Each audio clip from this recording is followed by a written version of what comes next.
for the first time in forever, the show that aims to fill the gaps in all of our watch lists. On the last episode, we took a look at an early DreamWorks picture that I would argue is one of their best feature films, The Prince of Egypt.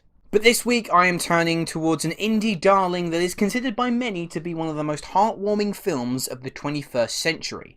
This is Little Miss Sunshine. Wait a second. I am going to be talking about spoilers for this film, so consider this your warning now. Jesus, I'm tired. I'm so tired. You know how tired I am? If some girl came up to me, begged me to I couldn't do it. Dad? That's how tired I am. Watch the language, huh? Just listening to music. Olive, I'll give you $1 million if you turn around. Little Miss Sunshine first debuted at the Sundance Film Festival back in early 2006. It was a very small production. I think it only cost about $8 million to put together. But soon after the first screening, it began to make a lot of waves, with many critics singing the film's praises. Lo and behold, cut to just over a year later, and the film nabs 4 Oscar nominations, winning 2 of those, one for Best Original Screenplay, and the other for Best Supporting Actor for Alan Arkin. And like I said, it seems to be a type of film that whoever watches it, it instantly becomes a dear favourite film to that person. So to say I was going in to Little Miss Sunshine with very high expectations, well, I think that would be quite an understatement. The story of the film follows a family, each struggling with their own demons, banding together on a road trip across America to take the youngest daughter of the family to compete in a beauty pageant. But of course, and this should come as no surprise to anyone who has ever seen a road trip-like movie before, it's obviously not about getting to the destination, it's the journey our characters take in the process. And the biggest thing this film has going for it are some of the most brilliantly conceptually realised characters I've seen in a film such as this. There is not a single character in this central family unit who I feel gets shortchanged or left to the side to allow someone else to shine.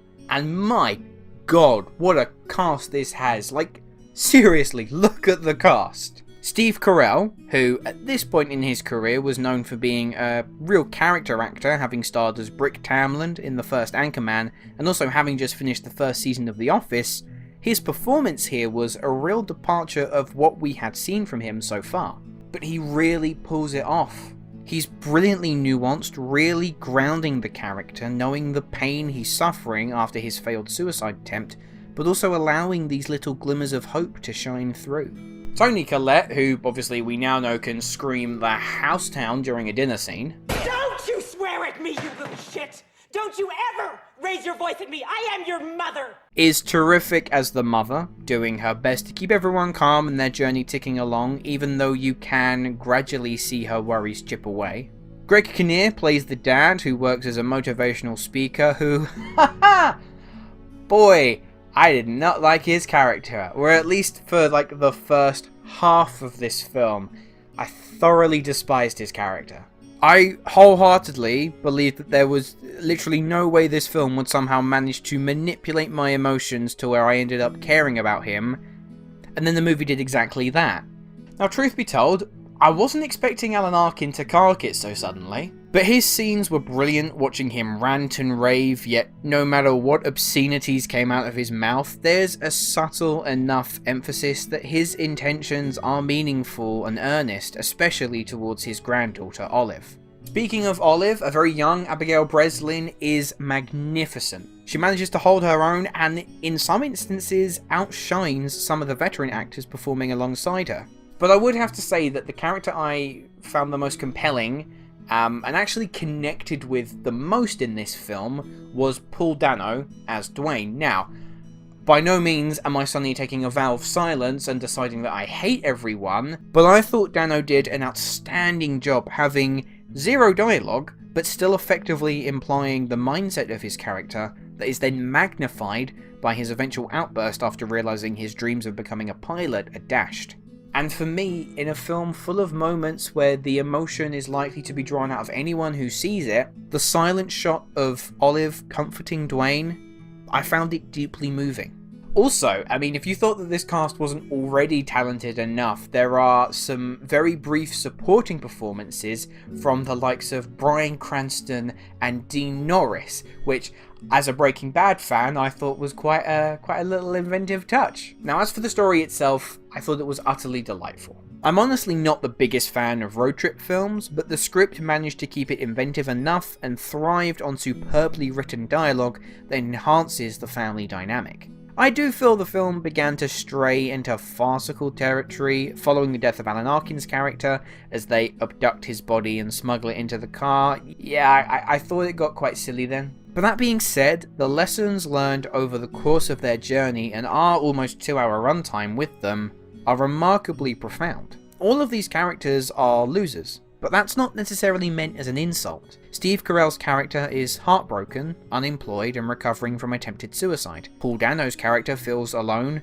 isolated, and his future indeterminable after his flying dreams are crushed. Alan Arkin's character was thrown out of a retirement home. Greg Kinnear's character is struggling to achieve a successful book deal that will provide his family with financial security. And Olive, when she performs at the beauty pageant, even though it isn't really revealed, I mean, it's pretty much guaranteed that she's going to come last. But what this film reinforces as its message to me is that losing shouldn't always necessarily be seen as failing, and good can come out of failure. There was a saying told to me when I was younger, and it's become something I really believe, and I might be paraphrasing here, so apologies in advance, but I was told that success does not always mean winning, and that winning does not always mean success. And from seeing the way these characters reach the lowest of the low and are eventually able to reach these euphoric highs, really highlights to focus on the things that you enjoy doing, and that will see you through the rainy days.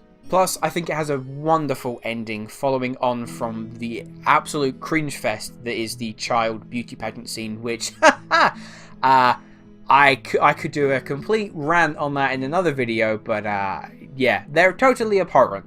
But watching the family let loose, dancing like mad, joining Olive on stage, well, I'm sorry, but if you cannot find joy in that, then your heart must be made of stone. Little Miss Sunshine is one of those films where if you put it on, no matter the time of day, no matter the mood you're in, you are likely to be completely swept away with it, and all of the stress of the world that you may be suffering from will just dissipate for 2 hours. The characters are exceptionally written, and it has a talented ensemble that really drives Michael Lahn's script home.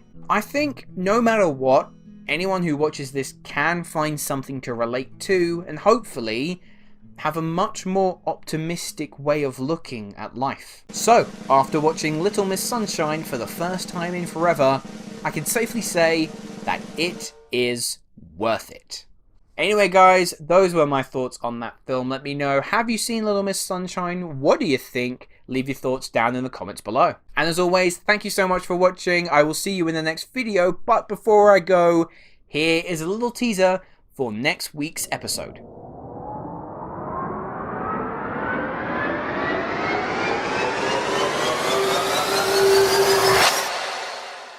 Hello, thank you so much for watching. I hope you enjoyed the video. If you have, make sure to click that like button, and if you aren't already, click that subscribe button too.